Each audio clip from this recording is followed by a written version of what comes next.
Hello Taurus, Sun, Moon Rising, and Venus Signs. Kamusta kayo? Sana po'y nasa mabuti kayong kalagayan. Welcome back po sa Star Tarot. At kung bago kayo rito, welcome din po kayo.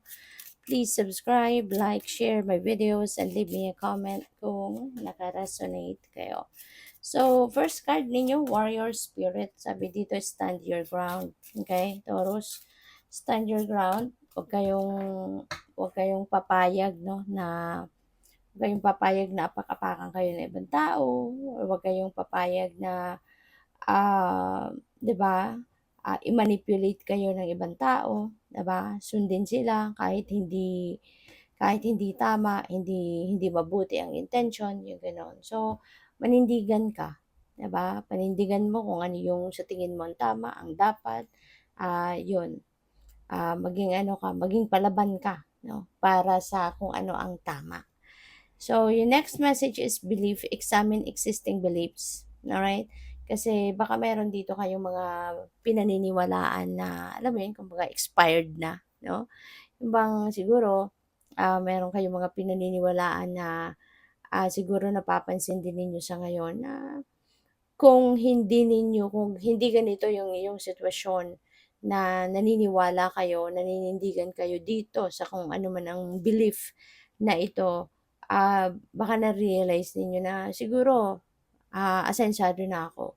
Sana ngayon siguro baka mayaman na ako or very successful na ako, yung gano'n. So, maaring magkakaroon ng pag-iisip, 'no, ang iba sa inyo, sa ngayon at, mapapansin ninyo 'yun, 'no. Kaya parang i-examinin ninyo yung ngayon yung sarili mo, babalikan mo ngayon yung ano nga ba, 'di ba, yung mga, existing belief ninyo. Kasi baka ang mga belief ninyo ito na all this time sinusunod ninyo, ino-observe ninyo sa buhay mo, eh, baka ito yung nagiging limiting belief ninyo, 'no. Mga paniniwala, mga sinusunod ninyong paniniwala na, instead na makatulong sa'yo na umasenso ka, na mas maging masaya ka sa buhay, eh, baka ito yung nagli-limit sa'yo para mangyari yon. Nagli-limit sa'yo para ma-achieve mo kung ano man yung mga gusto mong ma-achieve. Kaya this could be a time, 'no, na kailangan mong i-review, yung mga existing beliefs ninyo, okay? So, we have a sneaky person, a person with a questionable moral compass. Pupuwedeng pupuwedeng madidiskubre mo 'tong taong ito, makikilala mo sa ngayon na yung taong ito very sneaky, 'di ba? Pupuwedeng ano 'to, pupuwedeng may hidden agenda. So, baka ngayon madidiskubre mo siya, baka sa ngayon maaano mo siya, ma tawag dito, mabibisto mo siya, Kaya maganda 'yan, mabuti 'yan na mapapansin mo na 'to, sa ngayon yung taong ito.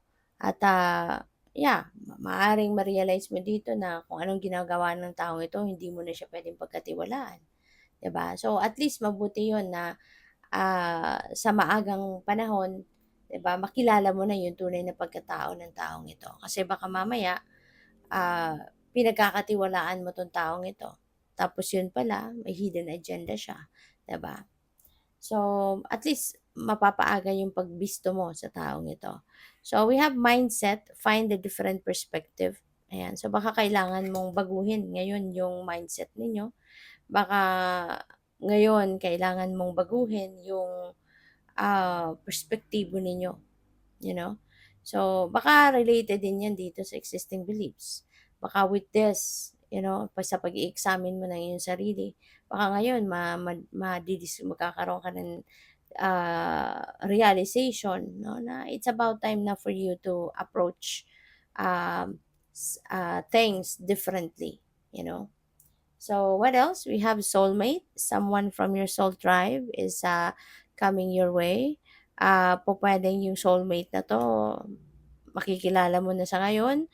And yung soulmate natin, hindi lang ito limited, no, doon sa pagiging romantic partner. Although, sometimes talaga, yung soulmate natin is yun yung nagiging romantic partner natin.